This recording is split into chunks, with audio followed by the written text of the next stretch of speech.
ನಮಸ್ಕಾರ ವೀಕ್ಷಕರೇ, ಎಲ್ಲರಿಗೂ ಸನ್ನೀಸ್ ಕಿಚನ್ಗೆ ಸ್ವಾಗತ. ನಾನು ನಿಮ್ಮ ಸಂಧ್ಯಾ ರಘು. ಇವತ್ತೊಂದು ಸೂಪರ್ ಟೇಸ್ಟಿಯಾಗಿರುವಂಥ ರೆಸಿಪಿಯೊಂದಿಗೆ ನಿಮ್ಮ ಮುಂದೆ ನಾನು ಬಂದಿದ್ದೀನಿ. ಅದೇ ಹಸಿ ಬಟಾಣಿಯ ಪಲಾವ್. ಇದು ಆರೋಗ್ಯ ಕೂಡ ತುಂಬ ಒಳ್ಳೆಯದು. ಮತ್ತು ತರಕಾರಿ ತಿನ್ನೋಲ್ಲ ಅಂತ ಅನ್ನೋ ಮಕ್ಕಳಿಗೆ ಈ ರೀತಿ ಒಂದು ಪಲಾವ್ ಮಾಡಿಕೊಟ್ರೆ ಅವ್ರು ತುಂಬ ಇಷ್ಟಪಟ್ಟು ತಿಂತಾರೆ. ಇದನ್ನು ಹೇಗೆ ಮಾಡೋದು ಅಂತ ನೋಡೋಣ. ನಾನಿಲ್ಲಿ ಸುಮಾರು 1/4ರಿಂದ 1 kg ಅಷ್ಟು ಹಸಿ ಬಟಾಣಿ ತೊಗೊಂಡಿದ್ದೀನಿ. ಈಗ ನಾನು ಒಂದು ಮಸಾಲ ಪೇಸ್ಟ್ನ ರೆಡಿ ಮಾಡ್ಕೊತಾ ಇದ್ದೀನಿ. ಅದಕ್ಕೆ ನಾನು 1 ಇಡಿಯಷ್ಟು ಪುದೀನ ತೊಗೊಂಡಿದ್ದೀನಿ ಮತ್ತು ಅದಕ್ಕೆ 1 ಇಡಿಯಷ್ಟು ಕೊತ್ತಂಬರಿ ಸೊಪ್ಪು, ಇದೆರಡನ್ನೂ ಹಾಕ್ಕೊಂಡು ನಂತರ ಇದಕ್ಕೆ ಖಾರಕ್ಕೆ ತಕ್ಕಷ್ಟು ಹಸಿರು ಮೆಣಸಿನ್ಕಾಯಿನೂ ಕೂಡ ನಾನು ಇಲ್ಲಿ ಸೇರಿಸ್ಕೊತಾ ಇದ್ದೀನಿ. ನೀವು ಒಣ ಮೆಣಸಿನ್ಕಾಯಿ ಕೂಡ ಹಾಕ್ಕೋಬೋದು. ನಾನು ಶುಂಠಿ ಕೂಡ ಸೇರಿಸ್ಕೊಂಡು ಒಂದು 10ರಿಂದ 12 ಎಸಳುಗಳಾದ ಬೆಳ್ಳುಳ್ಳಿ ಕೂಡ ನಾನಿಲ್ಲಿ ಸೇರಿಸ್ಕೊತಾ ಇದ್ದೀನಿ. ಇದನ್ನೆಲ್ಲ ಹಾಕ್ಕೊಂಡು ಸ್ವಲ್ಪ ನೀರು ಹಾಕ್ಕೊಂಡು ಚೆನ್ನಾಗಿದು ಪೇಸ್ಟ್ ಆಗೋ ಥರ ನಾವು ಇದನ್ನು ರುಬ್ಕೊಳ್ಳೋಣ. ನೋಡಿ, ಇದು ಚೆನ್ನಾಗಿ ಪೇಸ್ಟ್ ಆಗೋ ಥರ ನಾನಿವಾಗ ರುಬ್ಕೊಂಡಿದ್ದೀನಿ.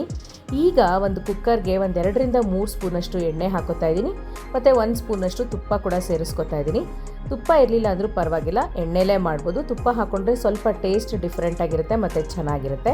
ಈಗ ಇದಕ್ಕೆ ಪಲಾವ್ ಸಾಮಾನೆಲ್ಲ ಇದಕ್ಕೆ ಹಾಕೋತಾ ಇದ್ದೀನಿ. ಸ್ಪೈಸಸ್ಸು ಇದಕ್ಕೆ ಎಲೆ, ಲವಂಗ, ಚಕ್ಕೆ ಮತ್ತು ಮರಾಠಿ ಮೊಗ್ಗು, ನಕ್ಷತ್ರದ ಹೂವು ಇದನ್ನೆಲ್ಲ ಹಾಕ್ಕೊಂಡು ಅದನ್ನು ಕಡಿಮೆ ಉರಿನಲ್ಲಿ ಚೆನ್ನಾಗಿ ಇದನ್ನು ನಾವು ಫ್ರೈ ಮಾಡ್ಕೋಬೇಕು. ಇದಕ್ಕೆ ಒಂದು ದೊಡ್ಡ ಈರುಳ್ಳಿನ ಈ ರೀತಿ ಸೈಸಾಗಿ ಕಟ್ ಮಾಡಿಕೊಂಡು ಅದನ್ನು ಕೂಡ ಕುಕ್ಕರ್ಗೆ ಸೇರಿಸ್ಕೊಂಡು ಚೆನ್ನಾಗಿ ಈ ರೀತಿ ಮಿಕ್ಸ್ ಮಾಡ್ಕೋಬೇಕು. ನೋಡಿ, ಈ ರೀತಿ ನಾವು ಚೆನ್ನಾಗಿ ಇದನ್ನು ಮಿಕ್ಸ್ ಮಾಡ್ಕೊಳ್ಳೋಣ.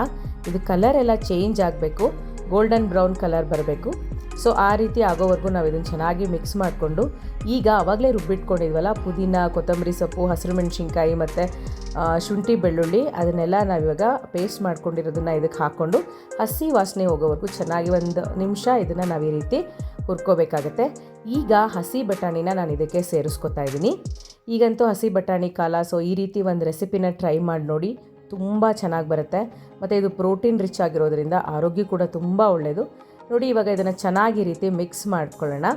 ಮಿಕ್ಸ್ ಮಾಡಿಕೊಂಡು ನಂತರ ಇದಕ್ಕೆ ನಾವು ರುಚಿಗೆ ತಕ್ಕಷ್ಟು ಸ್ವಲ್ಪ ಉಪ್ಪನ್ನು ಕೂಡ ನಾವಿವಾಗ ಸೇರಿಸ್ಕೊಳ್ಳೋಣ. ನಿಮ್ಗೆ ಎಷ್ಟು ಬೇಕೋ ನೋಡಿಕೊಂಡು ರುಚಿಗೆ ತಕ್ಕಷ್ಟು ಉಪ್ಪನ್ನ ಸೇರಿಸ್ಕೊಳ್ಳಿ. ನಾನಿಲ್ಲಿ ಕಲ್ಲುಪ್ಪು ಉಪಯೋಗಿಸ್ತಾ ಇದ್ದೀನಿ. ನೀವು ಪುಡಿ ಉಪ್ಪು ಕೂಡ ಹಾಕೋಬೋದು. ಕಲ್ಲುಪ್ಪು ಹಾಕ್ಕೊಂಡ್ರೆ ಸ್ವಲ್ಪ ಟೇಸ್ಟ್ ಕೂಡ ಡಿಫ್ರೆಂಟಾಗಿರುತ್ತೆ ಮತ್ತು ಚೆನ್ನಾಗಿರುತ್ತೆ. ಸೊ ಇದನ್ನೆಲ್ಲ ನಾವು ಚೆನ್ನಾಗಿ ಈ ರೀತಿ ಮಿಕ್ಸ್ ಮಾಡ್ಕೊಳ್ಳೋಣ.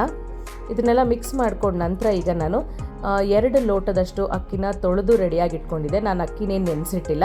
ಸೊ ಜಸ್ಟ್ ಇದನ್ನು ತೊಳೆದ್ಬಿಟ್ಟು ರೆಡಿಯಾಗಿ ಇಟ್ಕೊಂಡಿದ್ದೀನಿ. ಅದನ್ನು ಇವಾಗ ಇದಕ್ಕೆ ಸೇರಿಸ್ಕೊಂಡು ಚೆನ್ನಾಗಿ ಇದನ್ನು ಮಿಕ್ಸ್ ಮಾಡ್ಕೋತಾ ಇದ್ದೀನಿ. ನೀವು ಟೈಮ್ ಇದ್ದರೆ ಒಂದು 5 ನಿಮಿಷ ನೆನೆಸಿಡ್ಬೋದು. ತುಂಬ ಹೊತ್ತು ನೆನೆಸಿದ್ರೆ ಅದು ಸ್ವಲ್ಪ ಮೆತ್ತಗಾಗ್ಬಿಡುತ್ತೆ. ಹಾಗಾಗಿ ಡೈರೆಕ್ಟಾಗಿ ನಾನು ತೊಳೆದ್ಬಿಟ್ಟು ಜಸ್ಟ್ 1-2 ನಿಮಿಷ ಹಾಗೆ ಇಟ್ಟು ಅದನ್ನ ಇವಾಗ ಅಕ್ಕಿನ ನಾನು ಕುಕ್ಕರ್ಗೆ ಹಾಕ್ಕೊಂಡು ಸೇರಿಸ್ಕೊಂಡು ಮಿಕ್ಸ್ ಮಾಡಿದ್ದೀನಿ. ನೋಡಿ, ಆ ನೀರು ಕುಡಿಯೋ ಲೋಟದಲ್ಲಿ ನಾನು ಅಕ್ಕಿ ತೊಗೊಂಡಿದ್ದೆ 2 ಗ್ಲಾಸು. ಅದಕ್ಕೀಗ ನಾನು 4 ಗ್ಲಾಸ್ ಅಷ್ಟು ನೀರನ್ನ ಸೇರಿಸ್ಕೊತಾ ಇದ್ದೀನಿ. 1:2 ರೇಷಿಯೋ ನೀರನ್ನ ಹಾಕ್ಕೊಂಡು ಚೆನ್ನಾಗಿ ನಾವು ಇದನ್ನು ಮಿಕ್ಸ್ ಮಾಡ್ಕೋಬೇಕು. ಮಿಕ್ಸ್ ಮಾಡಿಕೊಂಡು ಸ್ವಲ್ಪ ಹೊತ್ತು ಅದನ್ನು ಕಾಯಿಸ್ಕೋಬೇಕಾಗುತ್ತೆ. ಆವಾಗ ಚೆನ್ನಾಗಿ ಮಸಾಲ ಎಲ್ಲ ಅದು ಅಕ್ಕಿಗೆಲ್ಲ ಚೆನ್ನಾಗಿ ಹಿಡ್ಕೊಳ್ಳುತ್ತೆ.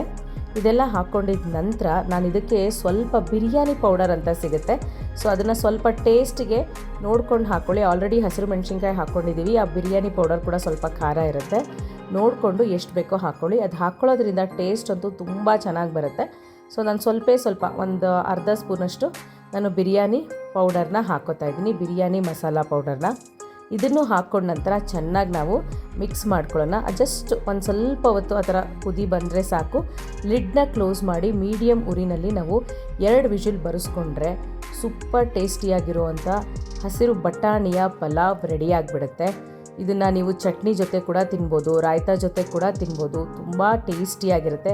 ನೀವು ಇದನ್ನು ಮನೇಲಿ ಟ್ರೈ ಮಾಡಿ ಹೇಗೆ ಬಂತು ಅಂತ ನಮಗೆ ಕಾಮೆಂಟ್ ಬಾಕ್ಸಲ್ಲಿ ತಿಳಿಸಿ. ಇನ್ನೂ ಯಾರೆಲ್ಲ ನಮ್ಮ ಚಾನಲ್ನ ಸಬ್ಸ್ಕ್ರೈಬ್ ಮಾಡಿಲ್ಲೋ ದಯವಿಟ್ಟು ಸಬ್ಸ್ಕ್ರೈಬ್ ಮಾಡಿ. ಇದೇ ರೀತಿ ಹೊಸ ರೆಸಿಪಿಗಳೊಂದಿಗೆ ನಿಮ್ಮ ಮುಂದೆ ನಾವು ಬರ್ತೀವಿ. ಅಲ್ಲಿವರೆಗೂ ಸಂಧ್ಯಾ ರಘು ಮಾಡುವ ನಮಸ್ಕಾರಗಳು.